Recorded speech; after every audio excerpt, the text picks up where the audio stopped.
Yeah, so today I'm going to talk about how to construct six-functor formalisms. So this notion of six-functor formalisms is already quite old. Was basically invented by Grothendieck and the group of Grothendieck, but it has seen a lot of recent interest. Let's say the last 10 years, but especially like the last 4 years, because Lucas Mann, student of Peter, but also found a very nice formulation. Okay, I mean, the formulation was already around, but he wrote up a very clear description of them. So since then, in a lot of contexts, people have been considering these. So what I'm going to do in this talk is, so I think some of you are already familiar with this notion, but let me sort of make sure that everybody's on the same page. But let me recall what six-functor formalism is. And then the main point will be, how would you actually go about constructing them? Because this is a non-trivial task.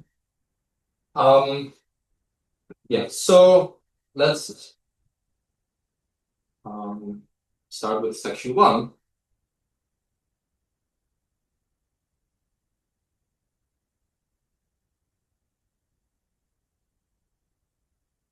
So the heuristic you should have in mind is that six-functor formalism is in some sense a categorification of a cohomology theory.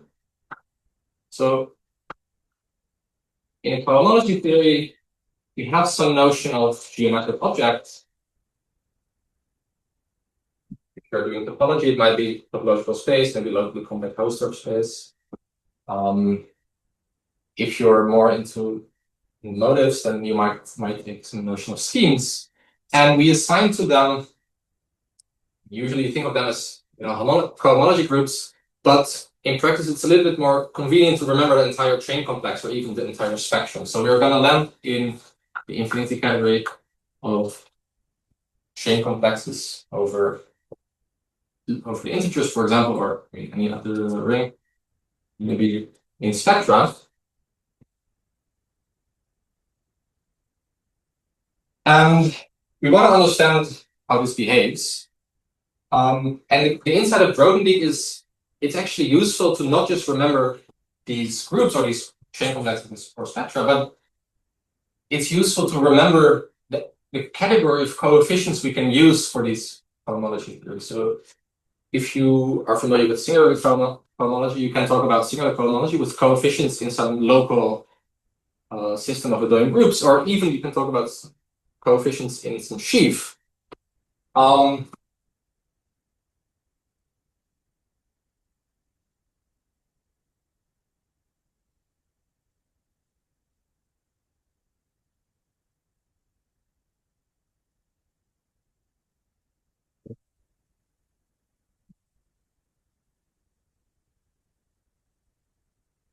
But instead, what we're going to do is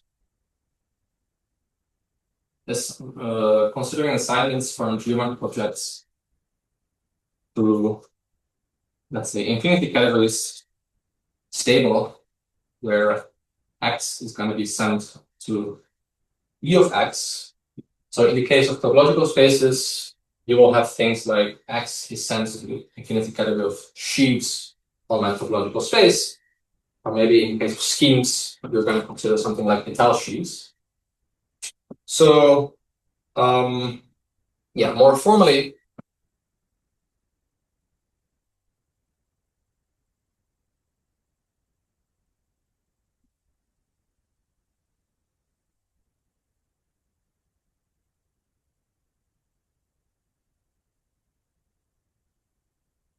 I'm going to consider some category of geometric objects that I'm going to call C, which has pullbacks and a terminal object.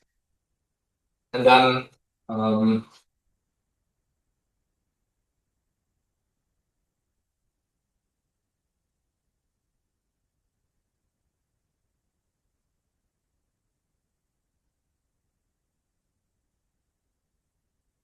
interested in studying functors from C up, the contravariant functors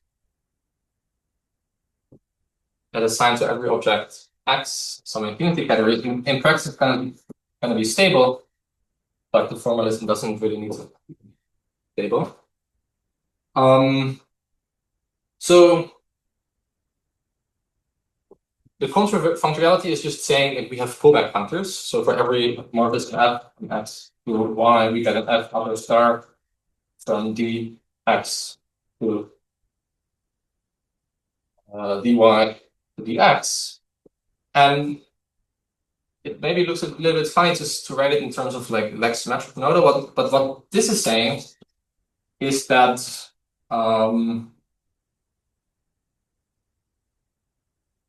we get an external tensor product from dx times dy to dx times y. And this provides for each x a symmetric nodal structure. So we're not just remembering the category of sheets, we're also remembering that usually on these categories of sheets, we can take tensor products of sheets. Usually that's defined by taking the tensor product of 3 sheets and then sheet define.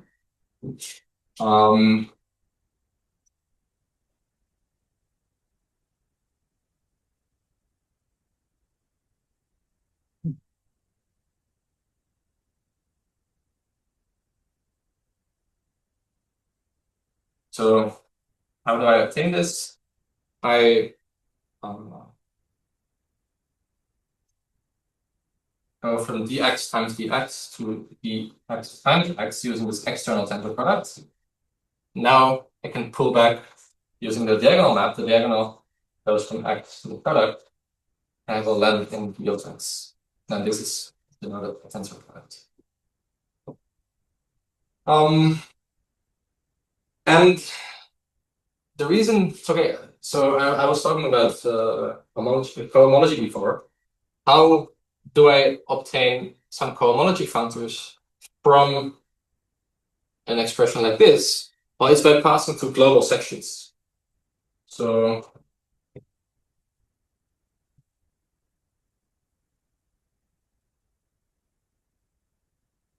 if I have such functor, I can consider some f in v of x.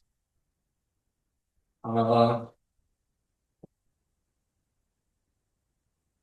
I can define the cohomology of x with coefficients in f to be. Okay, so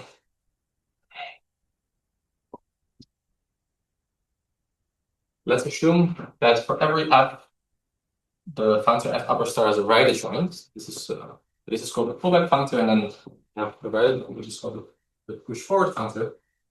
And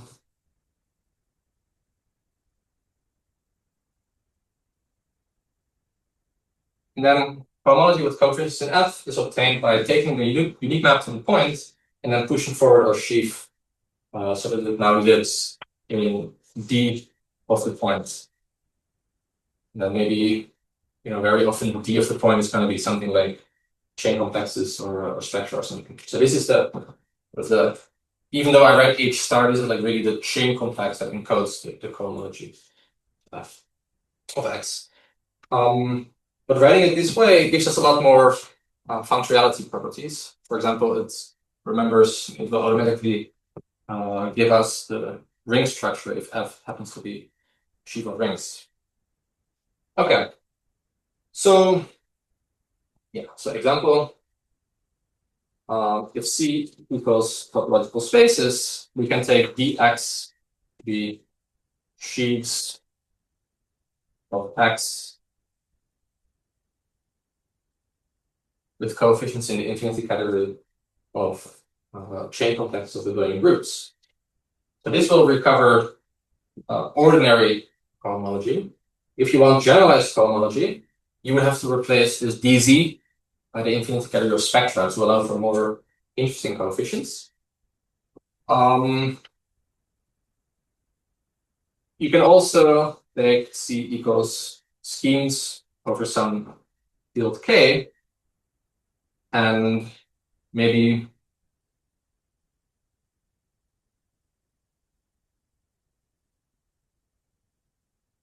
take it to be of characteristic P. And then I can consider étale schemes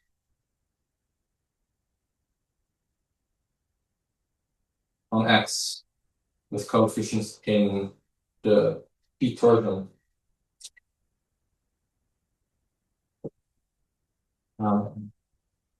or the algorithm, chain complexes. And then finally, maybe an example that is going to be of interest for this program is see the same thing, and then dx equals sh. So the category of stable homotopy category. So using this functor, we can give a formulation of Verdier duality or Poincare duality. Remember that usually Poincare duality says something of the form homology is isomorphic to a shift of cohomology. And in this setup, we think of cohomology as encoded by these right joints. So as I wrote here, the absolute version of cohomology, where I just have only the space, the object X, is given by just a map from X to the point. But for an arbitrary map F from X to Y, we want to think of this F lower star as some kind of relative cohomology in some sense. So this is what is going to be the formulation of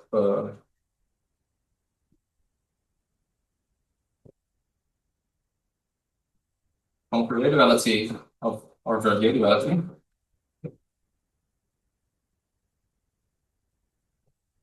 And it's going to be stated in an informal way because it's more like a principle that's going to apply in several different contexts. For example, there will be an instance of it here and there. So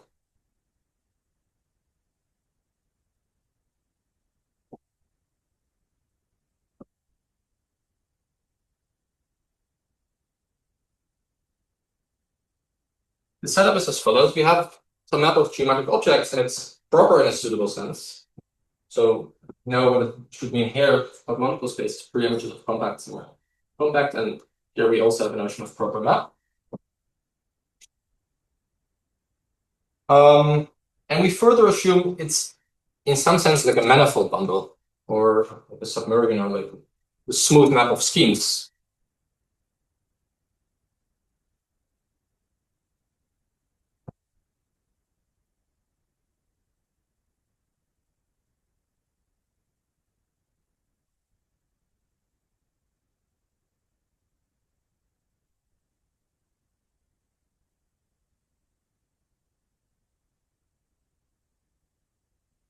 Then this lower star functor is not just a right adjoint to F upper star, so it doesn't only encode cohomology, but up to a shift, it's also a left adjoint. So somehow it also encodes homology. So there is an object, the shift is encoded by object omega x. I should say omega f because it depends on the f, but it lives in D of x. This is some kind of in topology it will be called the orientation sheaf. In case of schemes, it's usually called the dualizing sheaf.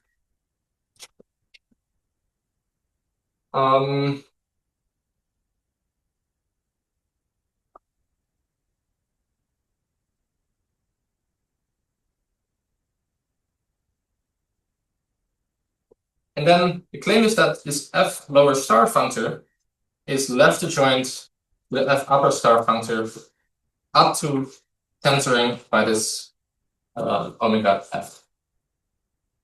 And this omega F, it should really be thought of as just shifting of dimensions. So if we're in the orientable case, so if we zoom in around point in Y and look locally in X, then this omega F is just sort of trivial. It just behaves like the shift of the unit.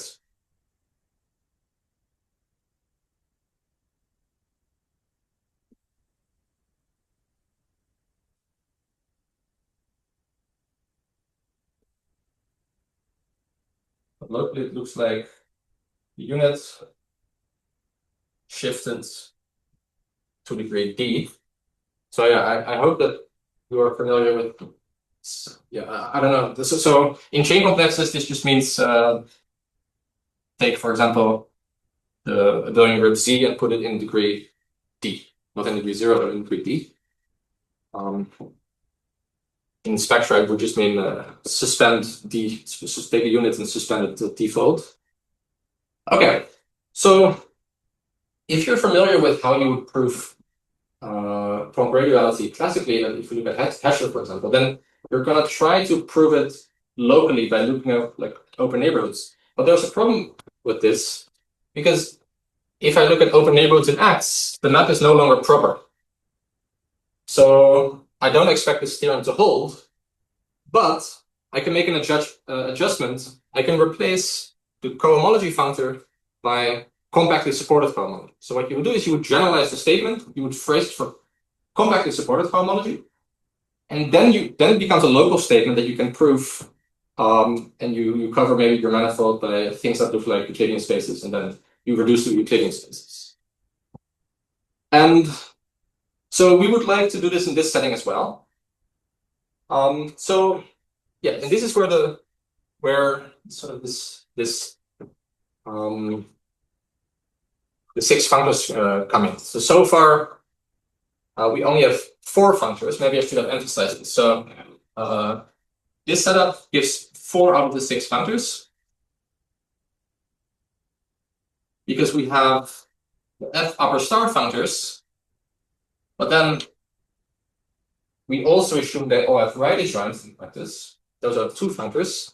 Then we have these tensor product functors, and those we also assume have right adjoints, and those are called internal hom. And now we see that if we want to generalize this theorem, we need even more functors, namely the ones that encode compactly supported cohomology. So need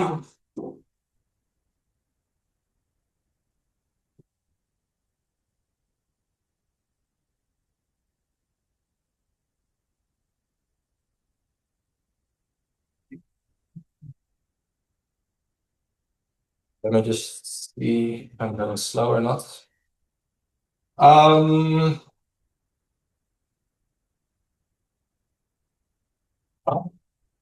Right.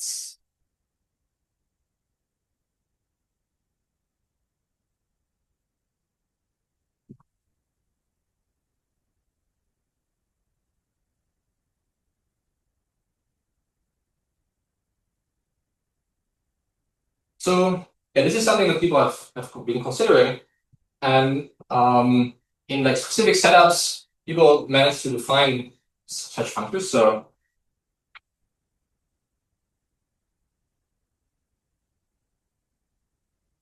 I want, for maybe not necessarily all maps, but a large class of maps from X to Y, I want to have functors from Bx to By, such that if I replace this F lower star by this F lower shriek in the case of the map to the point, I get compactly supported cohomology of them.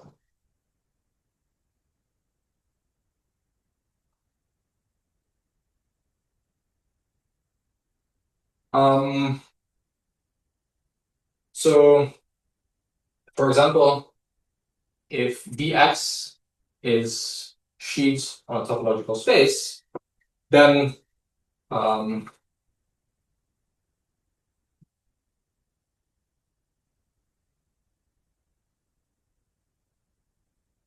usually, if you have your lower star functor,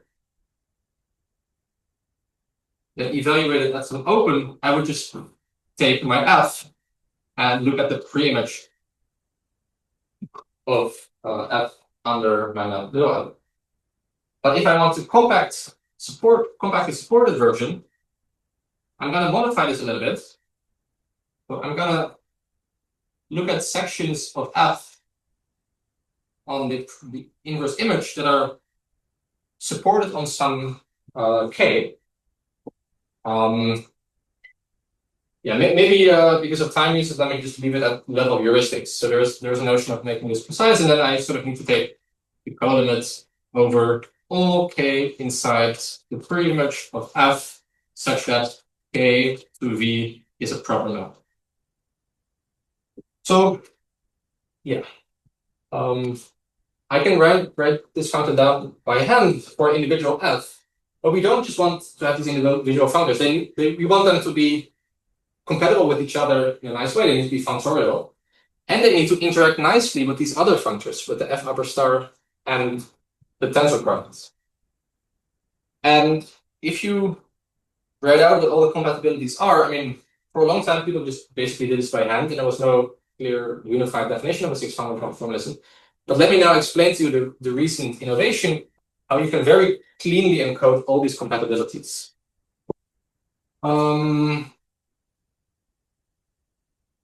Maybe let me erase this one.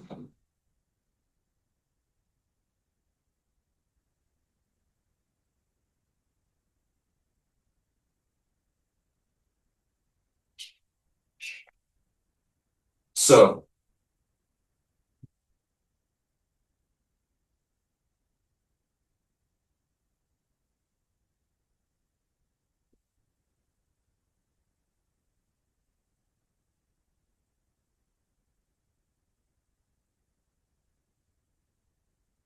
the one thing we want is that these lower street functors are functorial. If I have an f from x to y and a g from y to z, then the composite of the two lower streets should be the lower street of the composite.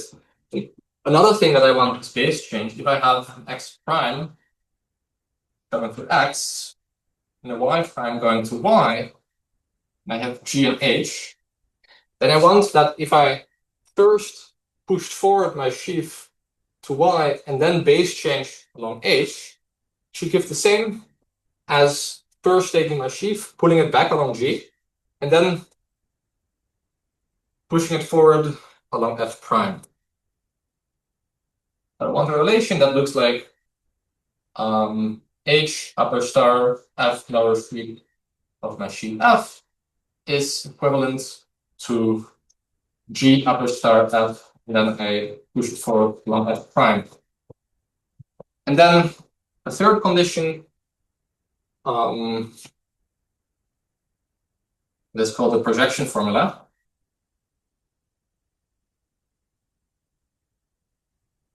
is that, I'm just gonna write so that when you first encounter this condition that looks a bit mysterious, but it looks as follows. It is basically saying that the lower Schrieg functor is compatible with tensoring by the base category. So my f goes from x to y, then d of x is tensored over d of y by first taking my sheaf and so this f lives in d of y, this g lives in d of x, and then I can do two things. I can first pull back the f from y to x, then tensor them, and then push it forward to y again. Or I can just directly push forward the g to live in over y, then tensor them. And this relation says that these expressions need to be isomorphic to each other. Okay, but we don't want just isolated isomorphisms like this. They need to be, first of all, compatible with composition in G. They need to be compatible with composition in F. They also need to be compatible with, a composition in an infinity category has lots of higher coherences, and it needs to be compatible with all of them. So to do this, we're gonna talk about span categories.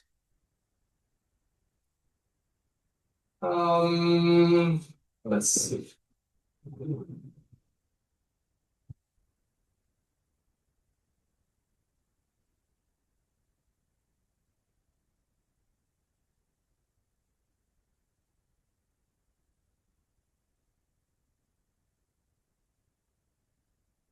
Maybe, not super much this. So maybe I will try to start here.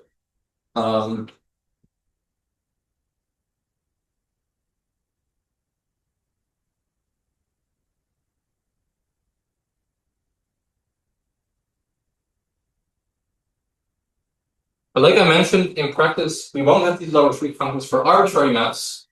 They need to be like suitably separated or something. Or so in the formalism, we're going to pick a class of morphisms for which we expect these lower streaks to exist. Let's call it E. Then there exists an infinity category. In literature, it's sometimes called the category of correspondences. But it depends on which subfield you are. In the subfield I'm from, which is like more the, from homotopy theory, we call this the span category. The span category of C, E, which can be described as follows. So the objects of this infinity category are simply the objects of C. The morphisms are spans. What is a span? The span from X to Y consists of two morphisms. So I pick a third object, U, and then I pick some morphism F from U to G, and I pick a morphism G from U to Y. And then I need to assume that this G lies in E.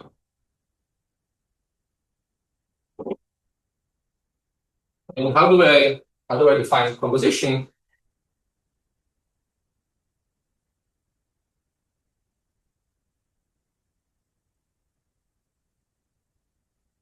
So I have two spans, one from X to Y, one from Y to Z. Let's call them U and V. And I need to find a bigger span that defines a composition from X to Z. Now, there's a canonical thing we can do. We can just take the pullback overall. This pullback comes with a projection to U, it comes with a projection to V, and then I can take composites, which gives me maps to X and Z. And notice that so far this is only an informal description because, for example, this pullback is not really unique. It's only unique up to isomorphism. So yeah, if you want to make this a formal definition, you have to do a bit more work.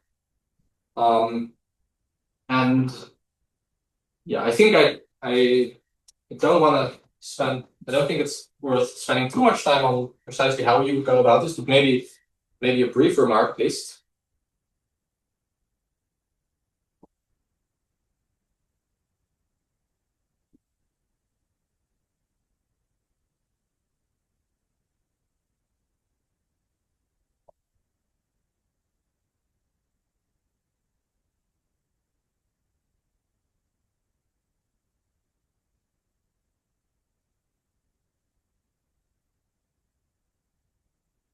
So, like if you're working with infinity categories, you cannot just write down infinity categories by writing down an object and a morphism. So a lot of times what you can do is you can build your constructions using a bunch of basic constructions you already know, products, functor categories, and so on and so forth, which works in a lot of cases.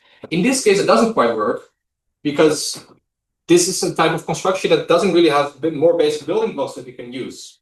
But there's a second way we can construct infinity categories, which is by enlarging this list of conditions. We're not just going to describe the thing at the level of objects or at the level of morphisms. We're going to describe arbitrary sequences of n-composable morphisms inside our infinity category. And it turns out that this fully captures the infinity category.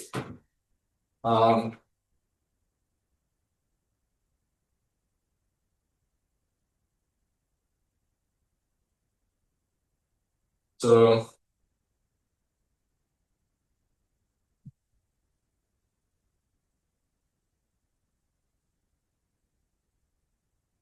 every infinity category C gives rise to a simplicial anima. But this classically it's called, this is same as infinity groupoids, classically called spaces, but people tend to go away from the terminology spaces because it really behaves like homotopically and not topologically. It's a very different notion of space than the one that we have here. Yeah, so you just take maps from, you take n-composable morphisms in C. And it turns out you can completely recover C from this data, and then for the span category, you would have to think a bit about how you encode n-composable sequences of spans. And the trick is basically that you're gonna remember the entire diagram of all the pullbacks. So in the case n equals 2, you would record all these diagrams like this. In the case n equals 3, you would add another layer and so on and so forth. So yeah, but let me for now just proceed with this informal description. So quick question. So yeah, can I just think of this as a infinity categorical version of localization in one categories? No. What do you mean by localization? It's not a localization. So when you construct the derived category as a triangulated category in one categories, right? And you, let's say, localize the quasi-isomorphisms or something like that, then the way you define that category is using something like this, essentially. Yeah, but it's best to not think about it as similar. Okay. First of all, in localization, we are really making these morphisms invertible. We are adding these maps in the other direction just because if they are invertible, we need to have inverted for them. Here, the macromorphisms are not invertible. There's a second difference. If you formally invert them, then you're going to have arbitrary long sequences that you don't know. I mean, there's no formal relation a priori between. Like the composition here is different. The composition in your case will be like very just concatenation of these sequences. Here we are doing pullback, so that's another difference. Yeah. So I think it's best not to think. I mean, it's really about let me just give the definition of three-functor formalism, and then you will see that it's for a very different reason. I mean, the pictures look a little bit similar, but it's for a very different reason that this shows up. Yeah. So let's erase this. Yeah. So now we are in a position to define first what a three-functor formalism is, and then what a six-functor formalism is. By the way, yeah, I forgot to say this, but this class of morphisms, we need to assume some niceness properties. For example, I'm using pullbacks, so I should assume that C, okay, I already assumed that C has pullbacks, and it's not really necessary. I can just assume that the morphisms E are closed on the pullbacks at least. And maybe later I'm also going to assume that it's closed under passing through diagonals.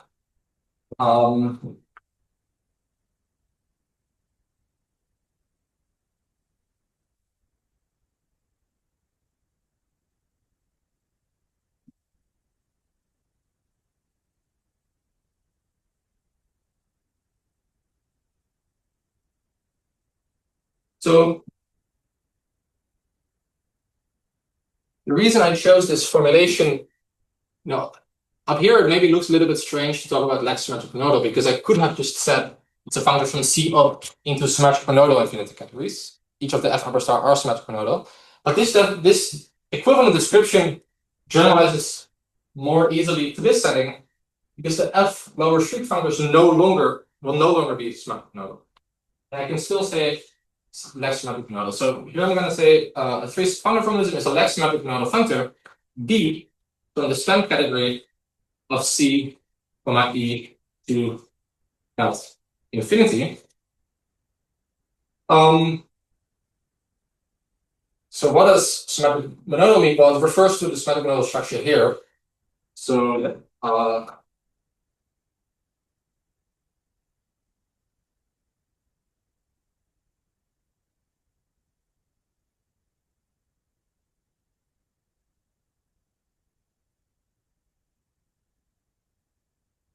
I have the symmetric nodal structure on C, which is just given by the Cartesian nodal structure. And this induces a symmetric nodal structure on the span category, which on objects is still given by X times Y. And on morphisms, it does unique the canonical thing that you have to do. But as a warning, it's no longer the Cartesian structure on the span category. Like so, it's on C it was actually the categorical product. In the span category, it's no longer the categorical product. Anyway, so how does this encode all these? How does this encode the F upper star, the X tensor product, and the F lower streak? Well, for the F upper star and for the tensor product, I can restrict to the backwards morphisms.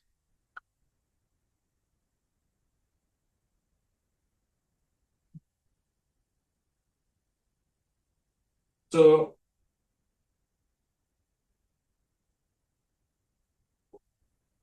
there is a functor from C up into the span category that is the identity of objects, and it sends a map f from x to y to the span y, and then I do f, and then I do the identity on to the right. And this is, by definition of the symmetric model structure here, this is symmetric monoidal. So if I restrict this functor along here, I can form the composite, which gives me a next symmetric monoidal functor from here into here, which is precisely the structure I have there. But this encodes the f upper star functors, the tensor products, and the fact that they are compatible with each other. So the f upper star will all be symmetric monoidal. How do I get the lower shriek? Well, this is where we are using the forward spans. This gives the covariant functor. The given g from x to y, I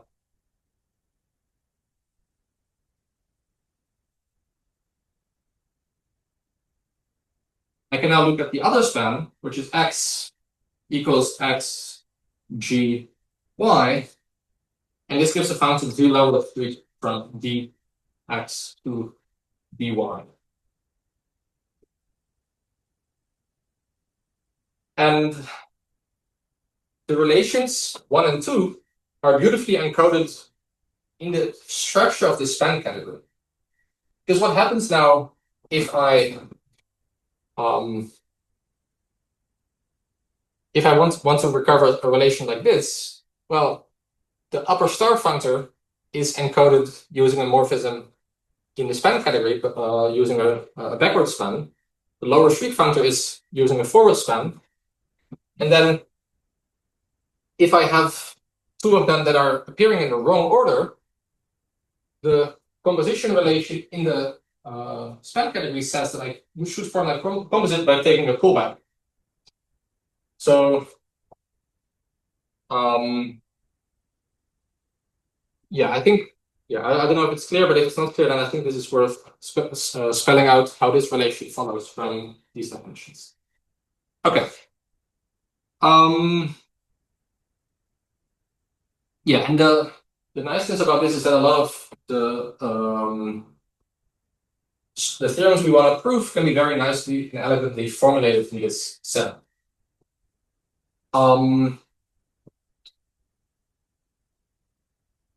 In the remainder of the lecture, I want to address, okay, how do you actually construct these? Because such a functor, it contains so much useful information.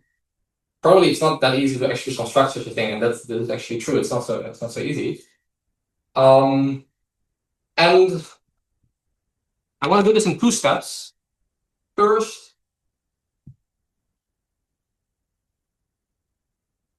I want to restrict to the case where we are only going to define the maps, lower shriek functors for proper maps.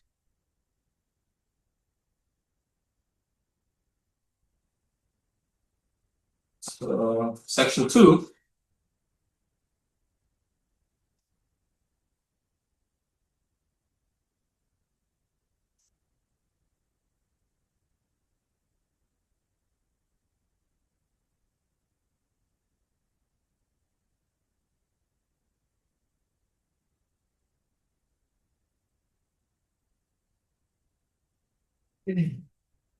And in a lot of, okay, so such a functor contains a lot of coherences, which for arbitrary lower shriek should just come out of the blue. But there is a special case in which we have more control over all these coherences. And this is the case that I started at the beginning. If we have a proper map, then the compactly supported cohomology should be equal to the actual cohomology. And there we know it's a Riley term, so it has universal property. Maybe I should write some of that on the blackboard. So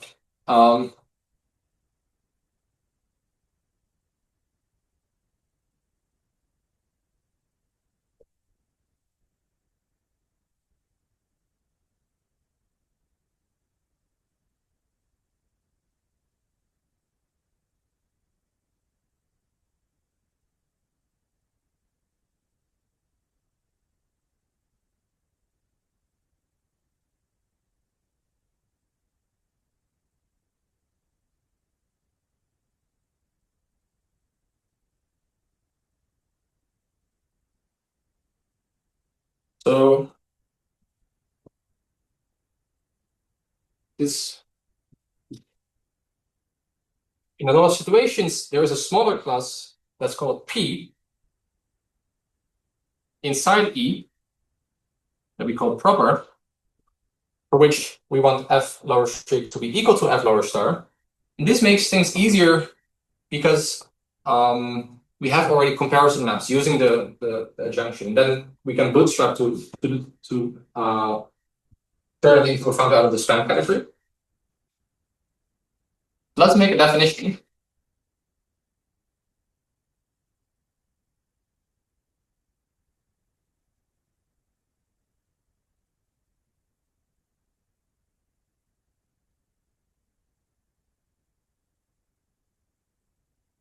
Let's say I have one of those leg symmetric nodal functors from C up into cut infinity. So I'm assuming that I already have the F upper stars and the tensor products. Those are usually not too difficult to construct. It's really about the lower streaks that which is difficult.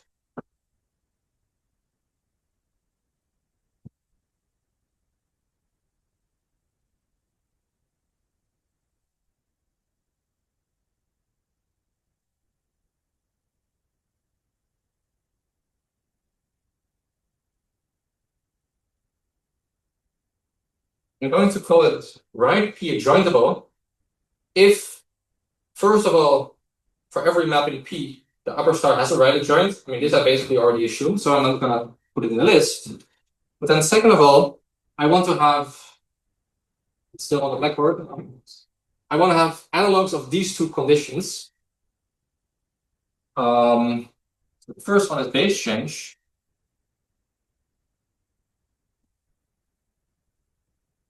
If I have a pullback square with x prime, x, g, y prime, y, h, f, f prime,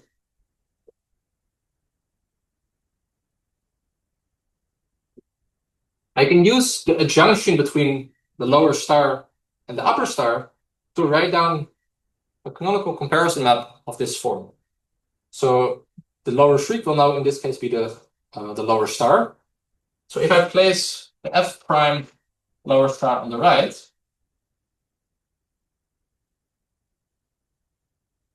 and I place the other guy on the left, this should now be the star. By the way, the trick that I use to remember which side should go on which side is just we want to map into the right adjoint. Like mapping into a right adjoint is always easier, so you put it on the right. And yeah, so how do you define this map? First, I'm going to use the unit of the adjunction between f prime upper star and f prime lower star. This unit goes f prime lower star, f prime upper star, and then I have h upper star, f lower star, f. Now I'm using that the composite of h and f prime is, by the very definition of this diagram, the same as the composite of f and g. So in the middle, I can replace this composite f prime upper star, h upper star with the other composite. So I get f prime lower star, and then I get something doesn't. Oh wait, no, it makes sense because I'm yeah. Okay, so let's see. So I need to put g upper star here. Then I have f upper star. Then I have f lower star f. And now I can use the co-unit of that junction between f upper star and f lower star again to go here. So this is called the Beck-Charbonnier map. And I'm going to assume this is an isomorphism. When I say iso, sometimes people call this an equivalence. This the notion of equivalence in infinity category. And the main important thing to take away, even if you don't remember this precise formula, is that there is a canonical way to compare these two signs. And it's going to be automatically compatible with composition in G. Like, it's automatically going to be compatible with everything. So it's just going to be a condition now for this to be an iso. What about this projection formula? Well, here we can do the same thing. Maybe I'm just gonna erase this line. Just sort of have a copy of this there anyway. The two projection formula.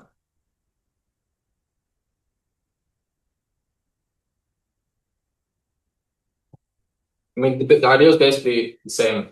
This is now the right adjoint, so it's easy to map into it. And then you can then write down one map. So here we have f lower star, f upper star, f tensor g. Here we have f tensor, f lower star of g. For completeness, let me just quickly write out what the map is. So you first do the unit of the f upper star lower star junction. You go here. Then we use that f upper star is symmetric conoidal, so I can commute the tensor product with the f upper star functor. So I'm now getting f upper star of f tensor f upper star of f lower star of g. And now I have an f upper star and f lower star next to each other, which means I can apply the co-unit of that junction to map into u. And then the condition says that this is an iso.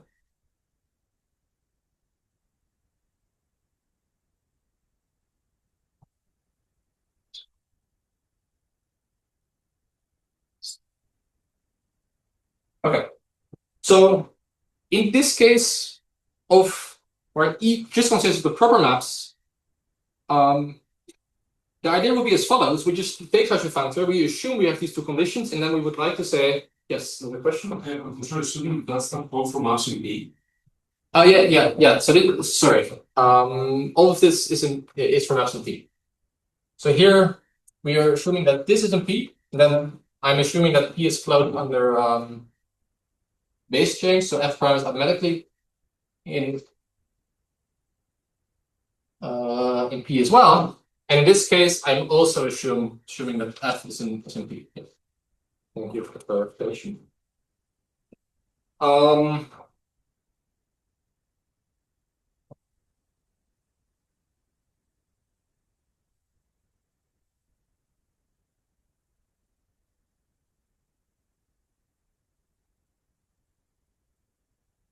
And the idea is now, I've given my functor just on C up the contravariant part. It should, in principle, now canonically extend to the span category. It should have a canonical extension to the forward direction, these forward spans, by putting the right adjoints.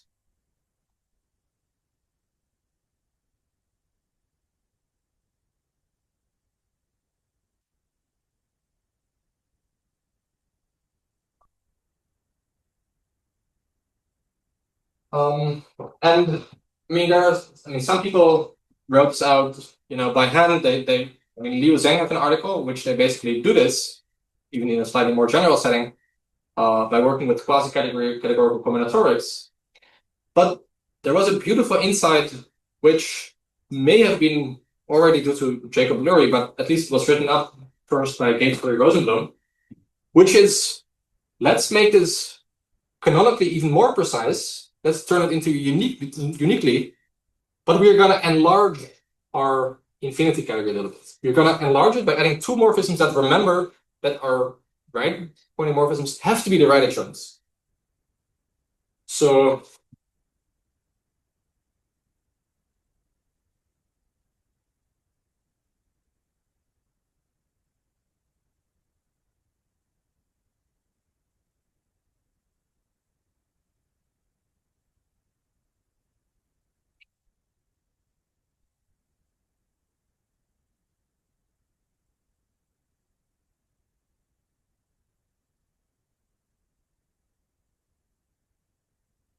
the idea is we're going to enlarge it to an infinity 2 category. If you don't know what an infinity 2 category means, I'm sorry, I won't be able to explain it. But I think you can get most out of this talk from just the heuristics. It should be an infinity category that's enriched in infinity categories. And then as usual, to work with infinity categories, there's all these coherences. So you need to choose how you even define this to make sure that all the parameters are captured. And there are many different ways of doing this. But for this talk, it's not actually really relevant which precise model you pick. Okay, so let's now define a version of this span category. So in a second, I will also say a bit more about why this is useful to do, but let me first just do it. I think I will.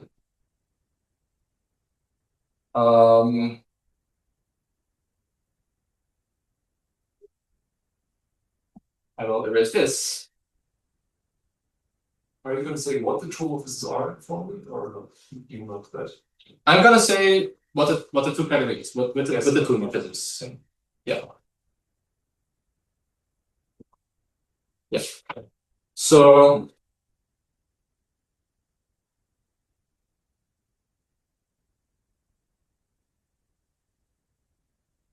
you're looking at infinity two category, which let's call it span C. I mean, it has many different names in the literature.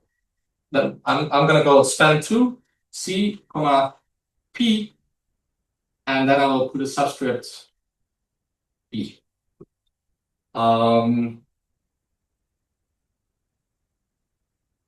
Objects, I mean, the objects and the morphisms are just the same as the span category that we had before. Objects are just X and C. Morphisms are spans F from U to X, and then, but this time we need a right pointing morphism that is actually in this class P. We changed the class, right? And then composition is still given by the thing I just erased, by Quebec squares. So composition via pullback. And now there is a new thing. This is the one morphisms. Now we also have two morphisms.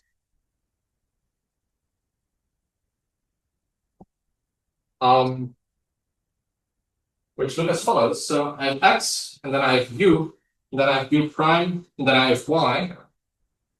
And so this encodes a morphism from X to Y. This encodes another morphism from X to Y. And then a two morphism from U to U prime. So yeah, it's going to be slightly confusing because I'm doing the case for righty joints first because it fit better with the narrative I want to tell. But in this case, it means that the arrow is going backwards. So a morphism from U to U prime has a backwards morphism that points up. Right, but it is a morphism from U to U prime, nevertheless. And then, I mean, composition of two morphisms is just by, if you have another such diagram, you just compose the morphism. And then you have some interaction between those. So, you know, already the span category was not super easy to define, as I mentioned. For the span 2 category, you would not need to talk about simplicial objects, you would need to talk about bisimplicial objects. Anyway.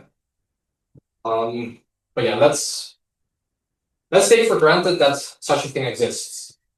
And now here comes the main theorem that sort of was sketched or like based on some conjectural work by Gatesbury Rosenblum, and then later it was proved by Stefanich and McPherson independently, which is the following.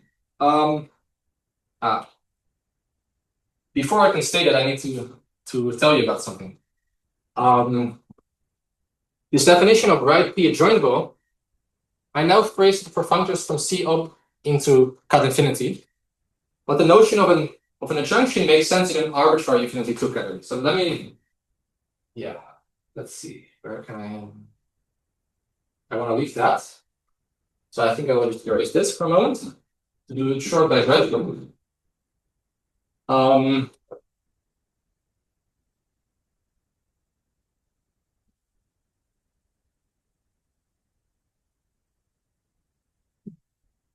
So the idea is that this infinity category is the universal place where these conditions are satisfied. So we have these adjoints, and they satisfy base change and projection formula.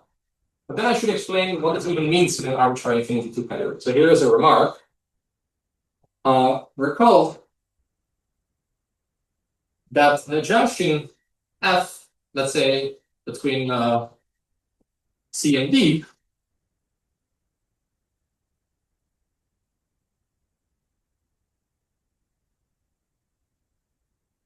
and I have two morphisms, like two functors, F and G. F goes from C to D, G goes from D to C. Then what I need to provide is a co-unit transformation, which goes from FG to the identity on D, I need to provide a unit transformation that goes from the identity on C to G composed with F. And then I need triangle identities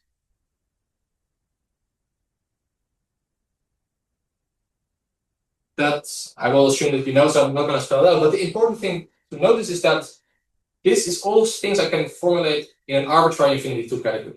So if C and D are not objects of cut infinity, but they are objects of some infinity 2 category where I have a notion of two morphisms, I can talk about a morphism F in there from C to D. I can talk about a morphism G from D to C. And then I can talk about two morphisms. So I replace these epsilon and eta that are now natural transformation. I can replace them by two morphisms, and I can still ask for that triangle element. So this notion of a junction makes sense in an arbitrary infinity 2 category. And then notice that these conditions that I wrote here are all, the only thing I'm using is that we have units and co-units. So I can just take these definitions and interpret these natural transformations we have over here as just two morphisms in some infinity. And then this definition immediately translates to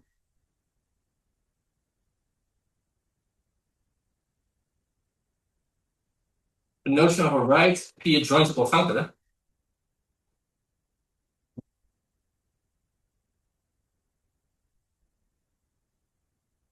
But now, so the source is still C up, but now the target is going to be, let's call it so in the literature, very often infinity 2 categories are called, denoted by math BB font.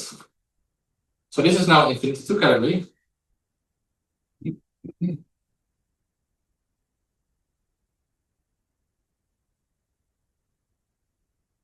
And then the theorem of Gates-Curry and Rosenblum is that this infinity 2 category that we have written out there is the universal example of a place where I have right adjoints that satisfy these conditions. So theorem. Yes, so this is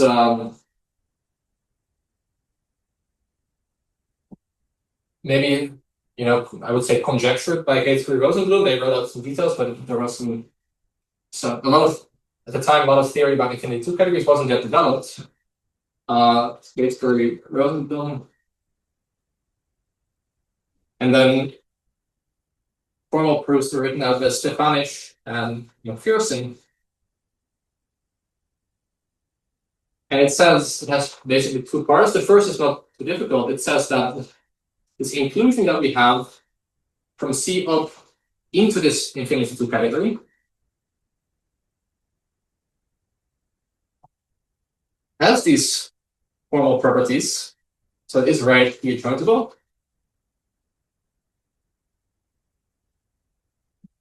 And then two, it is universal. So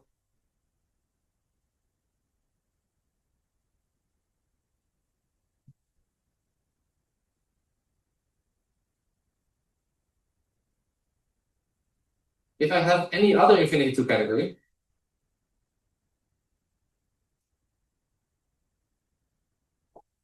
together with the right p-adjointable functor into this infinity 2 category, it must factor uniquely. I mean, of course, in infinity land, uniquely always means up to isomorphism, I mean, up to constructible choice, through this span 2 category. So there's a unique 2-functor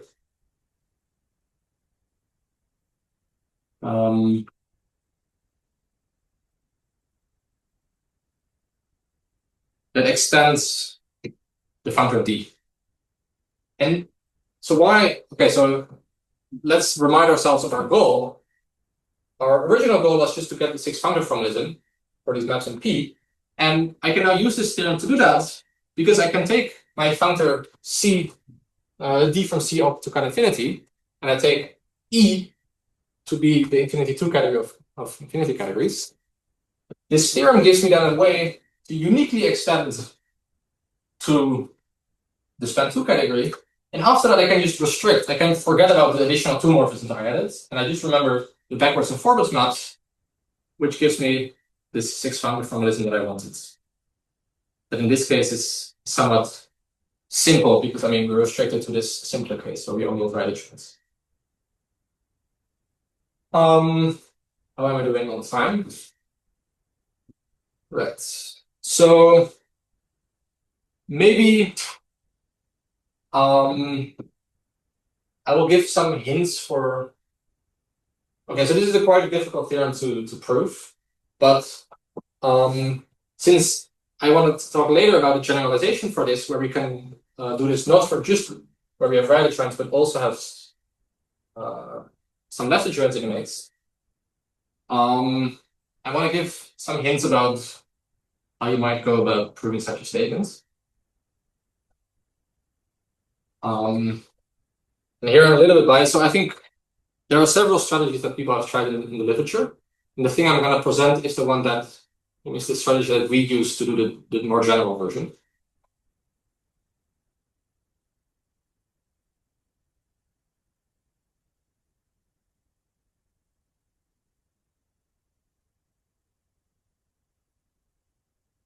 Yeah, so this is one of these funny situations where if you try to play around a little bit, it's sort of clear what should happen, the level of objects. I mean, all the objects already in there, so you know what to do there. It's clear what you do on the backwards morphism. It's clear what you do for individual morphisms. Like for the right pointing maps, they're just going to go to the right pointing morphisms. And if you write down some more low dimensional data, it's also clear. Like if you write down where the two morphisms should go, that should go to the units and co-units. So these are these funny situations where a lot of people sort of know the theorem has to be true, but you don't know how you actually produce all the coherences in a nice way. And this is usually where a lot of the difficulty is. So there's somehow a gap between, you know, this is obvious and, you know, we've actually proved it. And this is what we have to overcome.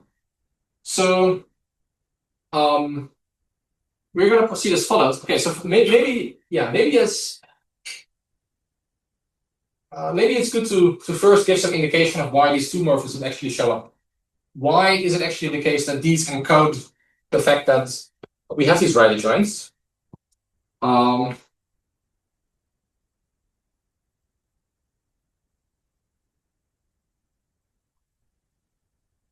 So I claim that for any morphism in P,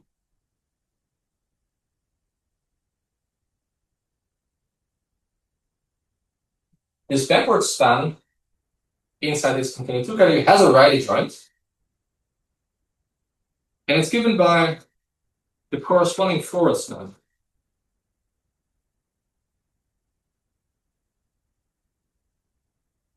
So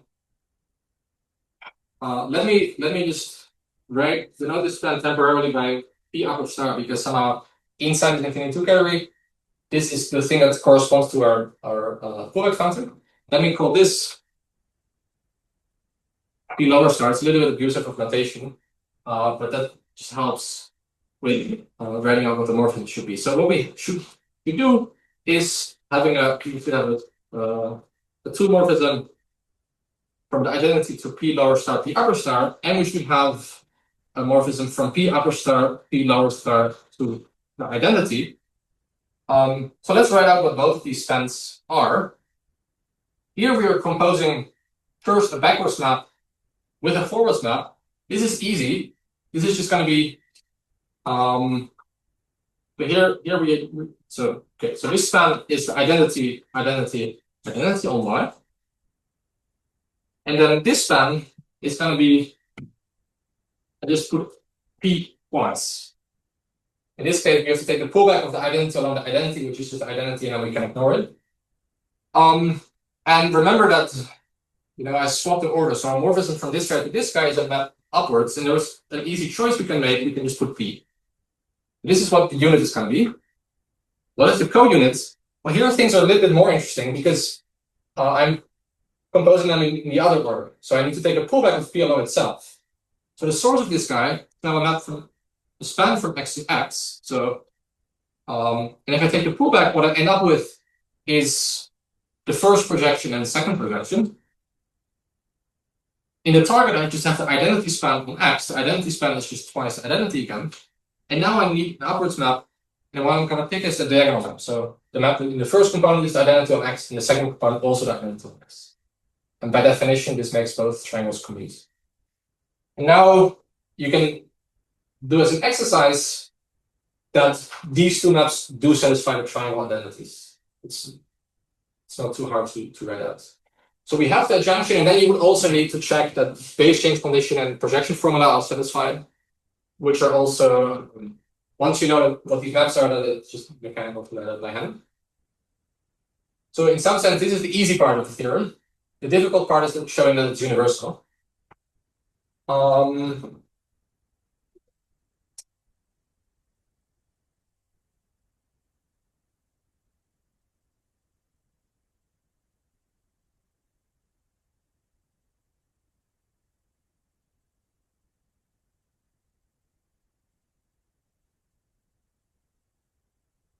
Okay. So this part was just sort of arguing why it's, sketching why it's rightly joinable. Now I'm going to sketch. It's a very rough sketch.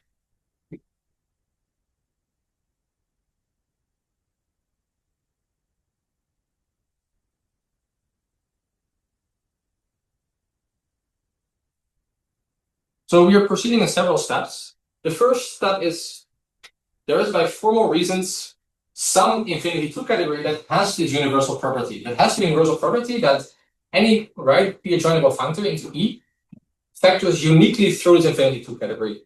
This you can, basically what we're doing is we're adding some adjoints and then we're adding some behavior of the adjoints by adding compatibilities between them, and you can show by formal reasons that this exists.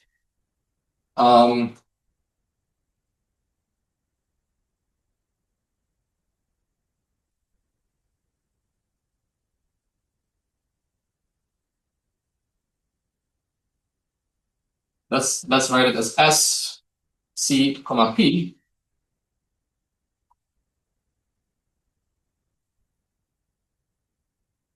By this universal property, I'm referring to this.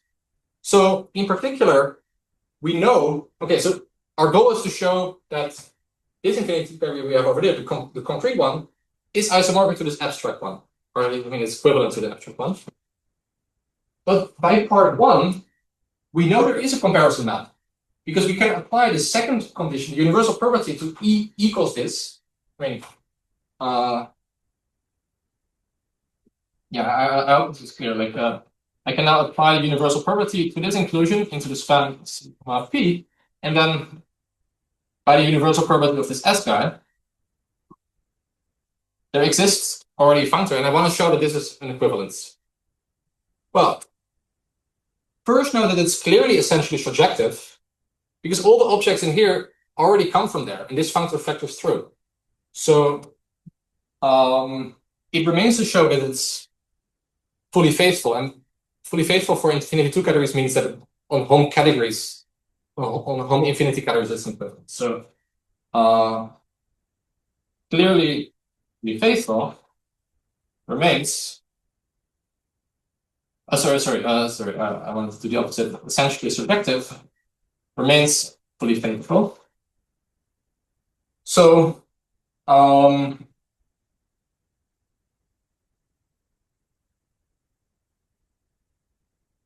want to show that the home category in S, C, P, from X, Y, is equivalent to the home category in this span 2 category from C to P. And here, this home category has a very explicit description because it is the following. So this is we have a morphism into X, and then we also have a morphism into Y, which is contained in P, and then we need to make sure that the targets are equivalent. So I take a pullback of this guy and this guy over C, right? So this is just saying I have my F from U to X, I have the P from a priori maybe different objects into Y, but those objects are actually isomorphic. And then I need to make sure that the morphism is going in the other direction. Yeah, and this is where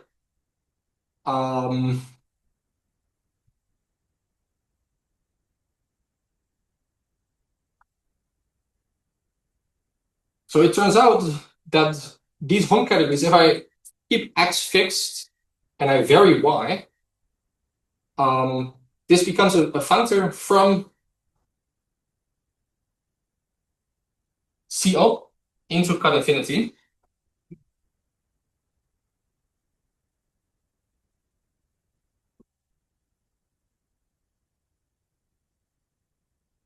Which still has these properties of being rightly joinable and yeah, it's being rightly joinable.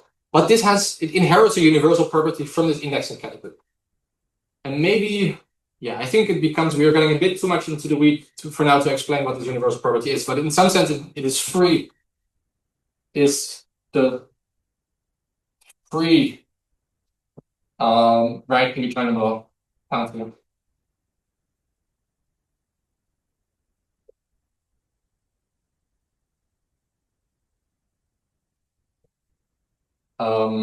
Generated by X. So if I have any other rightly joinable functor, a natural transformation from this guy to the other one is going to be completely determined by the identity on X.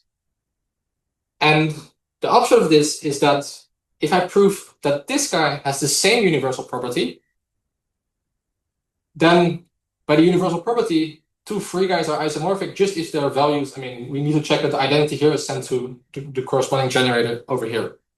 And here is, I think, so if you look at Macpherson's article, up to this point, it's sort of similar argument, and then he does something about free fibrations, and it's a bit technical. The way we deal with it is using parametrized category theory.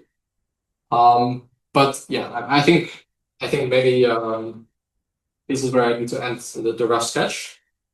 Okay, so far we just dealt with the case for right adjoints. What about if we have maps that are not necessarily proper?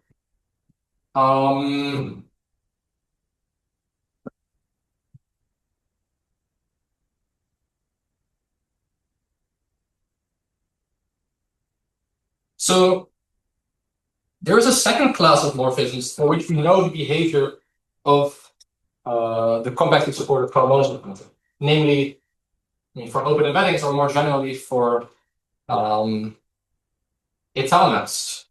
So this is 3.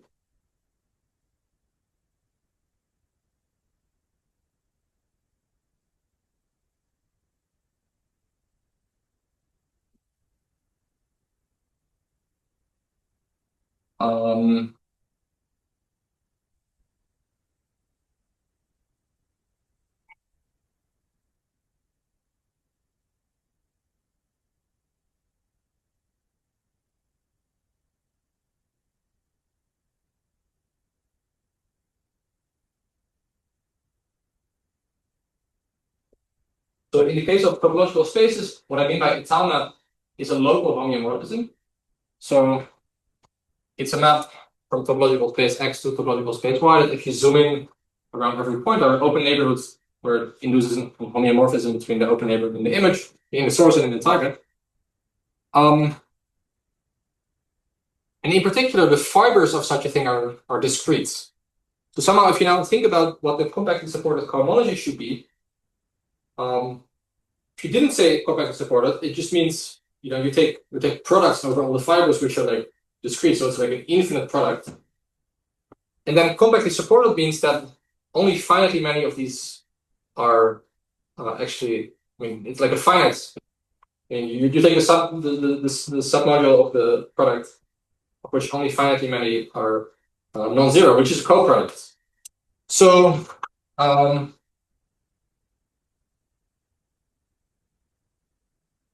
option is, in this case, you expect this compactly supported cohomology function to be a left adjoint to F upper star. And now we can do a similar procedure as we did before. We can define what it means to be left adjointable, and we can define, we now change our two category by flipping the direction of this map.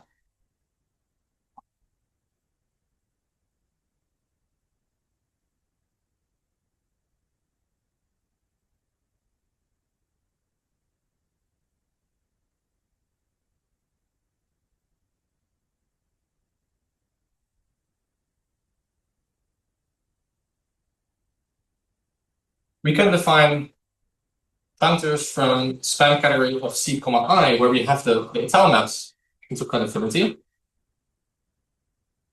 And now the trick is that the effect of these lower streaks on the étal maps and on the proper maps together in very many situations determine what we have to do on an arbitrary map. So in practice,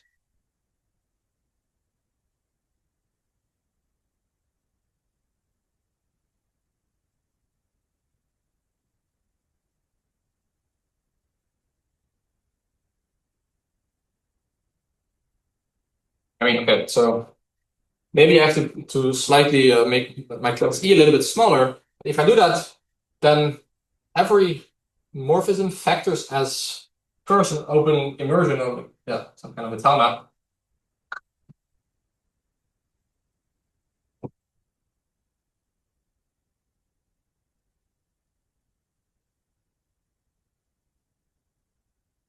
So what you do is you embed X in some kind of compactification. The notation is a bit abusive because it's not just a compactification of X, it's really a compactification of X relative to this Y. But yeah, you can do this. And now by functionality, it means that if I want to know what F lower streak is, it should be the same. So F is a composite of P and I. So F lower streak should be a composite of I lower streak and P lower streak. And then I know for P lower streak that it's the right adjoint. And I know for I lower streak that it's the left adjoint. Sometimes it's just called by the not lower streak, but sometimes for emphasis with the sharp symbol. So yeah, this is the heuristic that we're now gonna apply to our infinity two category of spans. So this is the I want to build an infinity two category that contains forward pointing maps for all maps in E, that contains the adjunction data for P lower star when P is a proper map. It also contains the adjunction data but in the opposite direction, the left adjoint for the I lower star. And it will look as follows. Construction. Okay, I forgot to mention. So from now on, everything I'm talking about is joint work with two colleagues, which I want to mention. Maybe I should have mentioned in the beginning, but Sil Linskens and Tobias Lenz.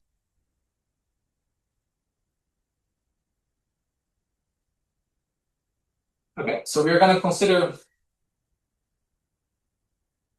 the infinity two category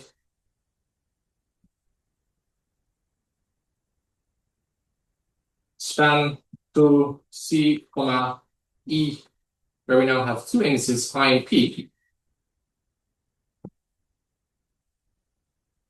The objects are still objects of C. The one morphisms are still spans. But now I allow arbitrary maps in E. And the two morphisms are things that encode both of the adjunction data. So I have now the U and a U double prime and a Y. So this is the source morphism. This is the target morphism. And then the two morphism is a span of spans. I have a third object U prime, it has a map that goes to U, which must be contained in P, and it has a map going downwards that is an I. And then, of course, composition of one morphisms is still given by pullback as before. Composition of two morphisms is now also given by pullback in the slice category over C times Y. Yeah, you would have to make you have to be a bit careful how to define this as an infinity two category. This as in the previous warnings. Sorry, in the D case, the map from U prime to U was meant to be in P. Yeah. Yeah, this is meant to be in P. But I didn't state the assumptions very precisely. And in fact, the assumptions require me to it requires that if we have any commutative square in C and a commutative triangle, where this map is in P and this map is also in P, then the third map must also be in P. There are several equivalent ways of stating this. This was this thing I very casually mentioned in the beginning, where you have it's closed on a diagonal, so it's equivalent to this condition. So it would, in this case, it would have been automatic. Here it's no longer automatic because these maps are now going to be in E. So yeah, and here's the main theorem we proved. Yeah.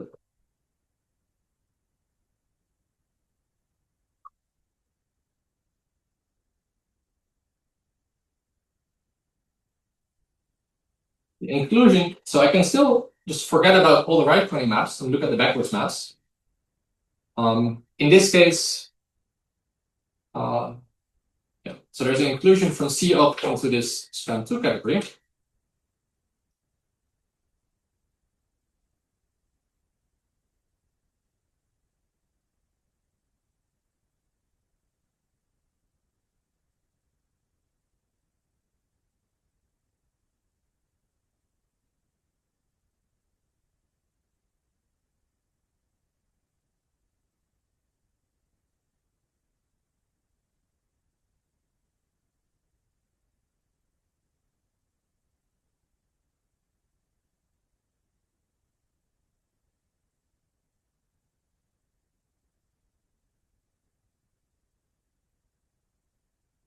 And then the inclusion is, in this case, it again has a universal property, and I'm going to call this being I, P bi-adjointable, which means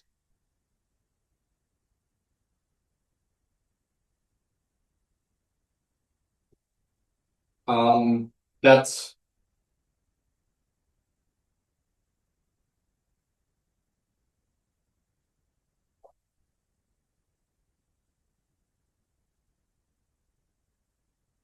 as before, it's P right adjointable. So we have these right adjoints. I mean, we need everything that we had before to do the P part. We have right adjoints that satisfy this Bastiaan condition and the projection formula. And then each I outlet cell, so it's implicit here that P is in morphism in P. From morphism in I assume that it has a left adjoint.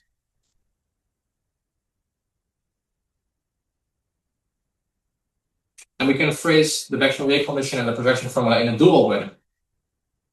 And then finally, I need to make sure that they interact nicely, these left adjoints and these right adjoints.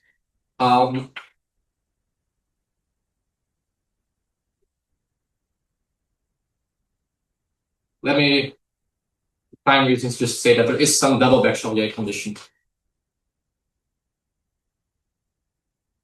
If you can phrase, it sort of says that for each pullback square where the horizontal maps are in I, the vertical maps are in P, you need to make sure that the P lower stars commute with the lower street functors.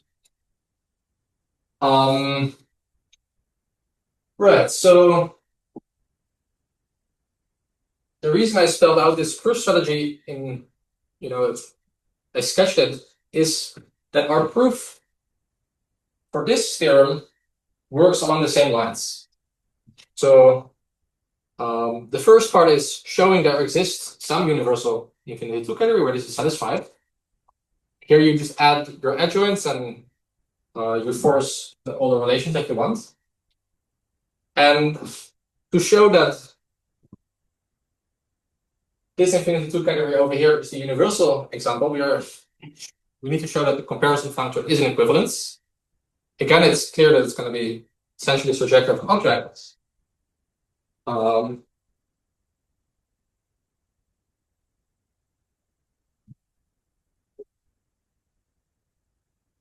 So we need to do it on home categories. And now the difficult step, which is basically where all our work goes into, is this third part. There is still going to be a universal property that is satisfied, but now it's no longer free among rightly joinable functors, but it's free among functors that satisfy these more difficult conditions. And in some sense, the reason that this case is easier is because we didn't yet have any morphisms. We freely added the right adjoints. It's a little bit like you take your category and you freely add co-products, for example. This is not so difficult. You just you just embed it into some pre-sheaf category and then you have your co-limits. But in this case, it's more difficult because we already have, we have these two classes of maps. They both want to be put into the forward direction. So we need to make sure that they're compatible. So it's no longer just freely add some stuff. We need to make sure that they're compatible. So it behaves, if you're familiar with the notion of semi-additivity, it is saying that like co-products are the same as products. The way we prove it is essentially by working in parameterized category theory, having a generalized notion of semi-additivity, and then showing that this is the free semi-additive parameterized category. So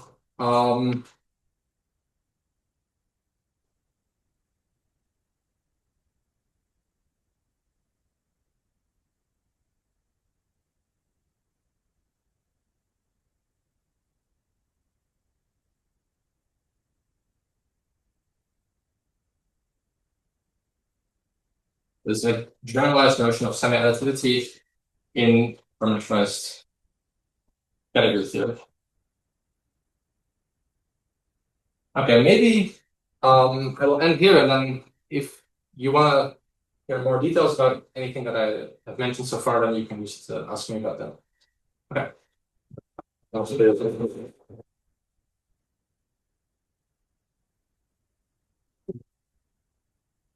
Thank you very much.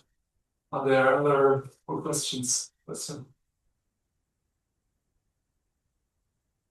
So Bastiaan, I just want to know that when you sketch about the group of this, this category and reason their proof, for the third condition, can you say something more? Like I don't understand what you means about for the home functor. I'm like one category liable is a free, right? Joinable. What is? Yeah. So I can state precisely what this means. Yeah. What am I erasing? Yeah, this kind of thing. It means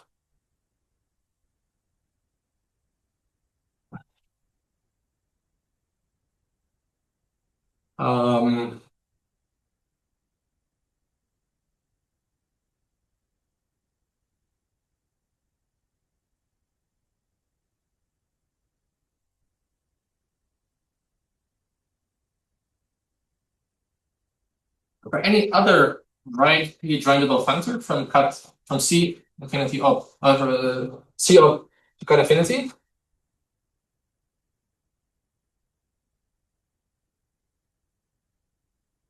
I can write down a functor from in more space.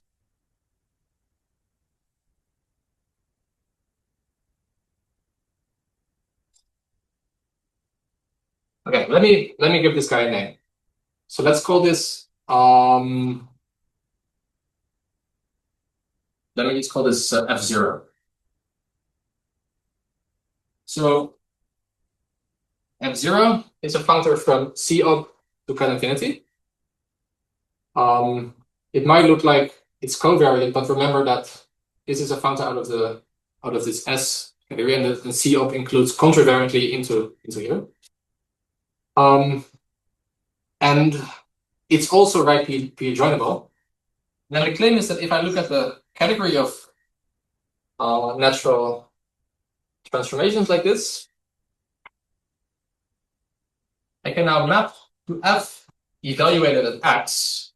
So how do I do this? If I have some phi that goes from F0 to F, I can in particular look at the value phi of X, which is the F of X is the hom in this C, P from X to X. It gives me a map like this. And in here, I have a canonical choice of an object, which is identity on X. So kind of you need a line. Yeah, it's very similar to Yoneda. I mean, actually, the fact that the way that you prove that this is free is precisely using Yoneda lemma, because remember that by the universal property, right P-adjoinable functors out of C op are the same as, they uniquely extend to a two-functor S C comma P into here. And then the corresponding two-functor is just a hom, it's just a representable two-functor. And then the Yoneda lemma really says that natural transformations from this F0 to F are just equivalent to the value of F at X. So these are like the two categorical Yoneda lemma, basically, except that we have made this reduction step from functors out of this two category to functors out of C op. So for this guy, it's automatic that we have this freeness property. And all the hard work is showing that the right-hand side also has this universal property. Which is, yeah, and this is like less easy to see. Is there any intuition behind that the right-hand side also has to satisfy this universal? Yeah. So the idea is that, let's say that we first talked about the free guy that doesn't have any properties. So we just say, it's free. I mean, so here there's an implicit assumption on this F, right? We could have done the free guy where F doesn't have any assumption. There it just becomes Yoneda lemma. And then we see that the free guy is basically given by, okay,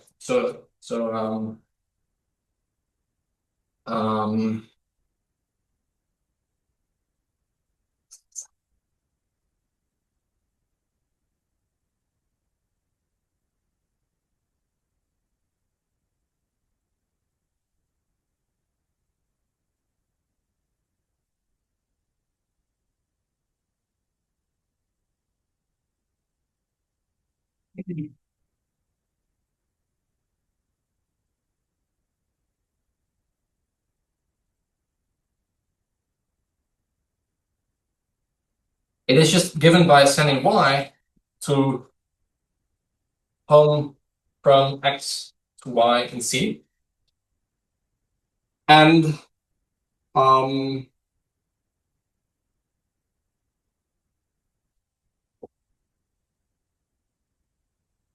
sorry, there's something wrong about this. I think I'm missing an op. Because it needs to be in C op.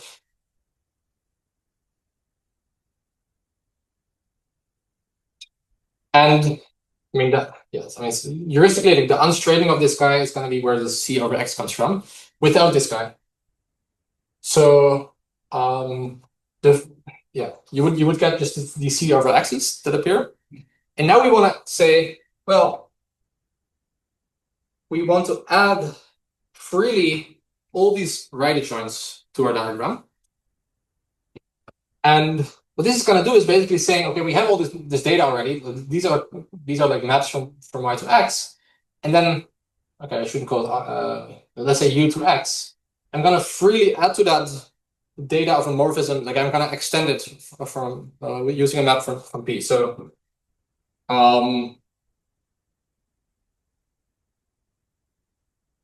I take whatever data I already have. In this case, it's going to be a map from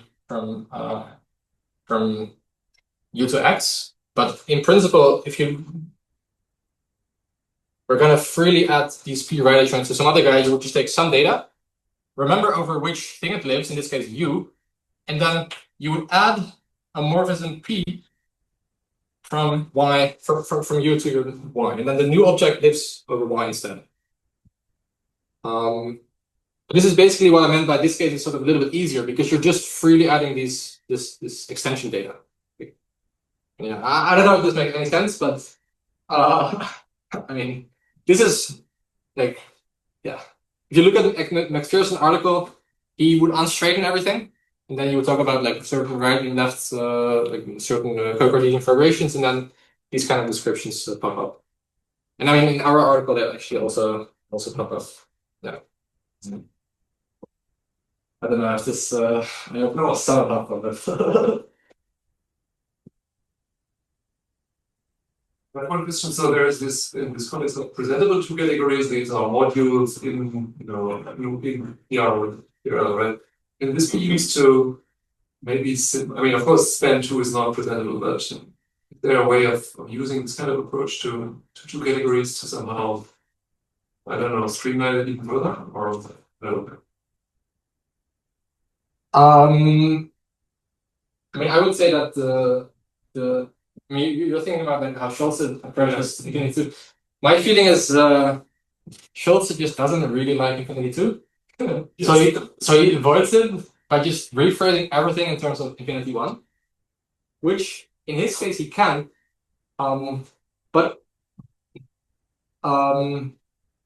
first of all, it's only one choice of a wide range of different choices of how to model Infinity 2 categories. And also, in his context, he isn't truly using the power of Infinity 2 somehow. I mean,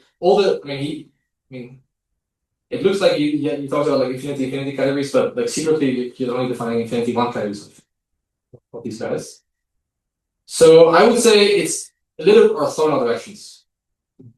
But maybe, yeah, I mean, maybe there is a way, but it seems like that is really about, you're using it, you're working it presentable, and then enriched can be rephrased as sort of tensoring and using that kind of stuff. And this is everything is very small and works differently. So even if you could, I'm not sure if it's if it's gonna change that much. Right? Like, I mean, if you look at the article, I mean, all of this stuff is already written in a way that doesn't really refer to any model of Infinity 2. We're just using some abstract properties, like knowing that we have the unit lemma for Infinity 2 categories as well. The only trick that, I mean, okay, maybe what you're, okay, the thing where we do use models is the construction of this kind. And there, I could imagine that there are some cleaner ways of constructing this that don't require bisimplicial space or something. But this, I don't know. More questions? I've got one technical question. Yeah. Which is I heard multiple times about the formalism you always catch at the beginning of your lecture. But as someone who comes from differential geometry background, I'm way more interested in differential geometry than the algebraic side of things. Yeah. How should I approach that? Should I really approach that? Because I mean, if I start thinking about manifolds or about categories, but I can embed the category of manifolds to do some construction, I can do a category of manifolds, and it is like all the textbook account of the formalism sketch are targeted at an audience which comes from an algebraic geometry background, and I found it's quite difficult to. Yeah, I mean, it's quite difficult to get into because all of this formalism stuff. But the question is the question like why you should care, or is the question like should you even like if it's worth for a differential geometry to even spend time learning all this stuff? Secretly, this is the real question. This I find difficult to answer because it depends a little bit on what kind of work you're doing in practice. But even in this differential geometry, there are things you can prove about actual manifold and maybe their geometry and so on using sheaf categories. And then it is useful to have some kind of formalism like this around because it makes certain formulations possible that even maybe it would be difficult to phrase them even. This semester we had, okay, this is not really differential geometry, but we had a seminar about symplectic geometry, where the goal of the seminar was to prove classical theorem, but using sort of a more modern language of like sheaves and then basically the theory developed by Kashira and Shapira. So yeah, I find, I mean, it depends on what precisely you're working on, but I think it could be worth. Maybe rephrase that question slightly. Yeah. So I guess one reason I heard that why differential geometries haven't really adopted sheets and the sheet formalism in their work is just because in their category they can re-embed everything back into the category they're working in, right? So they have realizations of vector bundles, of principal bundles, and so on, for example. So they don't have to work with sheets abstractly, they can just work inside the geometry category that they work in. So maybe the question you could ask is, so these formalisms that we're developing on the algebraic side, how are they realized in the categories that differential geometry is working? I mean, so if you're talking about specifically vector bundles, then they are realized as a manifold. But already, if you want to talk about chain complexes of vector bundles, they are already not.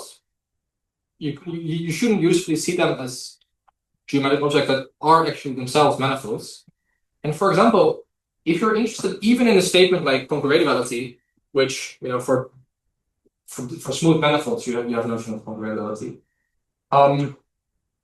there is going to be a shift involved that if you were just working at the level of vector bundles, the classical notion of vector bundles, the non-derived version, so it's no chain complexes, you cannot really see that because the shift is really about putting your chain complex in degree D, where D is a dimension of your manifold. So this formulation of concurrentiality gave at the very beginning a sort of motivation where we have this right adjoint up to a shift is also a left adjoint. It cannot even really be phrased classically by just looking at vector bundles. Not chain complexes vector bundles. I don't know if this convinces you to consider this, but for some people it is a reason to adopt this perspective. But yeah. I work with algebraic categories, so I'm fine with all of this. But I see. But I ask myself why differential geometries don't. Yeah, I don't know. Certainly that's something. Yeah. There's also this work of man like the adic six-functor formalism for the libraries, there are any varieties or I don't know, like some type of file space. And I noticed before, like when you specialize schemes, you also show like analytical characteristic. Is the idea of this adic six-functor formalism involving this like solving almost something but like it seems to do this for this specific setting, or is it like something that you will from scratch? I'm not an expert on precisely what man does in this thesis, so I don't know. I'm asking because also I guess man work also for abstract six-functor formalism.